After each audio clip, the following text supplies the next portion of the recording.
पूर्व मंत्री व पूर्व सांसद डॉक्टर महेंद्र पांडे ने अखिलेश यादव सहित विपक्ष पर कसा तांज। अखिलेश यादव के ईडी, सीबीआई आईटी को समाप्त करने के बयान पर दिया करारा जवाब। कहा, इन लोगों को हमेशा ईडी का डर बना रहता है। उनकी सरकार हमेशा घोटाले घपले करती रहती है। सपा 2017 के बाद पड़े सूखे को भरने के लिए घोटाला करने की फिराक में है। ईडी, सीबीआई नहीं रहेगी तो इनका घोटाला उजागर नहीं होगा। पूर्व केंद्रीय मंत्री ने राहुल गांधी के हलवे के बयान पर भी किया पलटवार। कहा, राहुल गांधी विपक्ष के जिम्मेदार पद पर रहकर दे रहे हैं गैर जिम्मेदाराना बयान। जिस तरह की वो टिप्पणियां कर रहे हैं वह बहुत ही निरर्थक है और देश को पीछे ले जाने वाला है। राहुल गांधी बजट के आइटम को उसकी उपलब्धियों को नहीं देख रहे, बजट बनाने वालों की जाति देख रहे हैं। यह उनका हल्कापन है। केंद्रीय बजट को विपक्ष द्वारा दिशाहीन बताए जाने के सवाल पर पूर्व केंद्रीय मंत्री ने कहा, विपक्ष बचकानी हरकत कर रहा है। ये बजट विकसित भारत का रोड मैप वाला बजट है। देश के आर्थिक विशेषज्ञों ने भी इसकी सराहना की है और कहा है चीन के गैप को केवल भारत ही भर सकता है। पूर्व केंद्रीय मंत्री ने एक पेड़ मां के नाम जिला मुख्यालय स्थित मैक्सवेल इंस्टीट्यूट में लगाकर लोगों से पेड़ लगाने की किया अपील।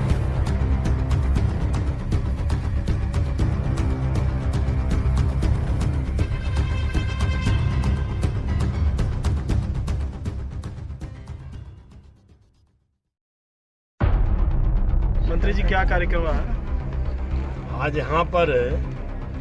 मैक्सवेल का जो ये नर्सिंग और विभिन्न प्रकार की ट्रेनिंग का जो सेंटर है, एजुकेशन सेंटर है, मेडिकल फील्ड का बहुत ही महत्वपूर्ण सेंटर है। यहाँ पर जो माननीय नरेंद्र मोदी जी के मार्गदर्शन में, उनकी प्रेरणा से और उत्तर प्रदेश में योगी आदित्यनाथ जी की अगुवाई में एक पेड़ माँ के नाम, माँ की स्मृतियों के संग जो अभियान है, आज इसमें देश के अंदर भाजपा के सभी सिपाही लगे हुए हैं। सरकारें भी भाजपा की जितनी है, राजग गठबंधन की सरकारें, सब इस काम में बढ़ चढ़ के हिस्सा ले रहे हैं। और योगी जी ने उत्तर प्रदेश में एक रिकॉर्ड काम किया है इस पेड़ लगाने में। उस अभियान के तहत आज डॉक्टर किरण पांडे के सौजन्य से जिला अध्यक्ष काशीनाथ सिंह की अगुवाई में हम सब यहाँ उपस्थित हुए हैं और एक पेड़ अपने अपने माँ के नाम स्मृति में लगाने का कार्य संपन्न करना है। मंत्री जी, केंद्रीय बजट को लेकर के विपक्ष हमलावर है और इसे कागजी पुलिंदा कर रहा है, कोई दिशाहीन बता रहा है, कोई इसे कह रहा है आम जनता से कोई सरोकार नहीं है। क्या कहना चाहते हैं? विपक्ष खुद दिशाहीन है।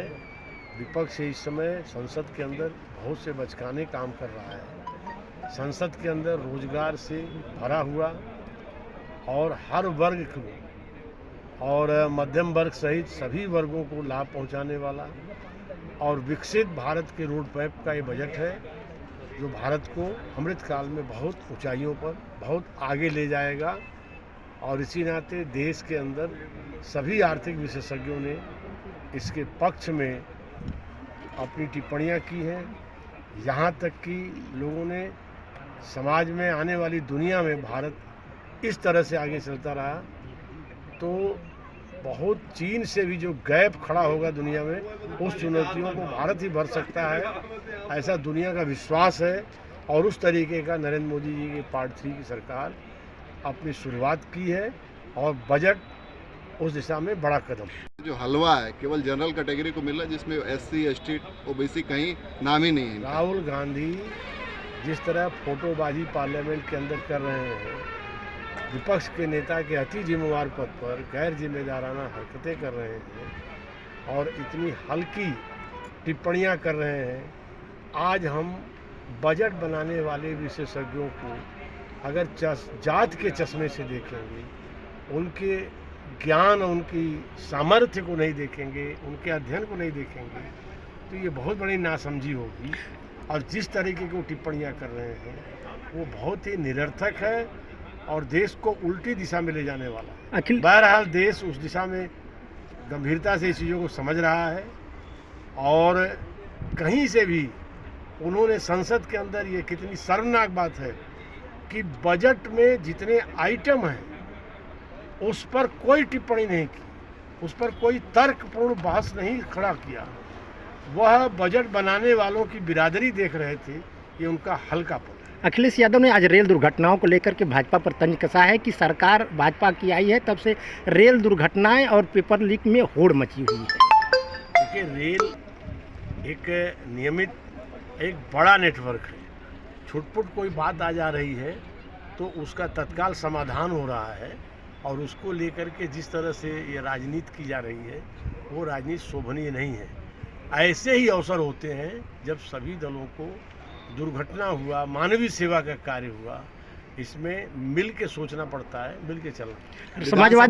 समाजवादी पार्टी ने एक चाल चली है, माता प्रसाद पांडे को विपक्ष का अपना नेता बनाया है।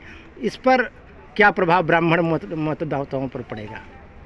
ब्राह्मण मतदाताओं ने अभी हर चुनाव में शानदार भारतीय जनता पार्टी के पक्ष में मतदान दिया है, और ब्राह्मण या भाजपा के जो मतदाता समर्थक लोग हैं वो केवल एक जात के खांचे में नहीं है, देश को आगे ले जाने वाले नेतृत्व के साथ हैं। सभी समाज के लोग मिल के चल रहे हैं, और झूठे प्रचार से जो यह चुनाव 2024 के कुछ इलाकों में प्रभावित हुआ है उस पर भी उस इलाके के लोग आत्मचिंतन कर रहे हैं, और इन सब से आगे बढ़ कर के 2027 में सभी समाज के लोग जो भाजपा के साथ खड़े हैं वह कड़ा उत्तर देंगे। इससे कोई फर्क नहीं पड़ना है। अखिलेश यादव ने अपने दल में प्रतिपक्ष किसको बनाए क्या न बनाए ये उनका निर्णय है, उस पर मुझे कोई टिप्पणी नहीं। शिवपाल यादव ने आज कहा कि सरकार और संगठन ठीक नहीं चल रहा है और जल्दी ही डिप्टी सीएम है, डिप्टी सीएम मुख्यमंत्री को भी गच्चा दे देंगे। अब शिवपाल यादव कब क्या बोलते हैं, उन लोगों के इसे छोटी हल्की टिप्पणियों पर मैं टिप्पणी करना मुनासिब नहीं समझता है। पूरी एकजुटता के संग हमारी पार्टी उत्तर प्रदेश में जनता की सेवा कर रही है, और बड़ी पार्टी है। सारी चीज़ों पर सारा कुछ एक समन्वित रूप से आपसी चर्चा के आधार पर संगठन नियमित रूप से संवाद स्थापित कर चलता है, सरकार भी चलता है। अखिलेश ने अभी बयान दिया है कि हमारे इंडी की गठबंधन की सरकार बनी तो ईडी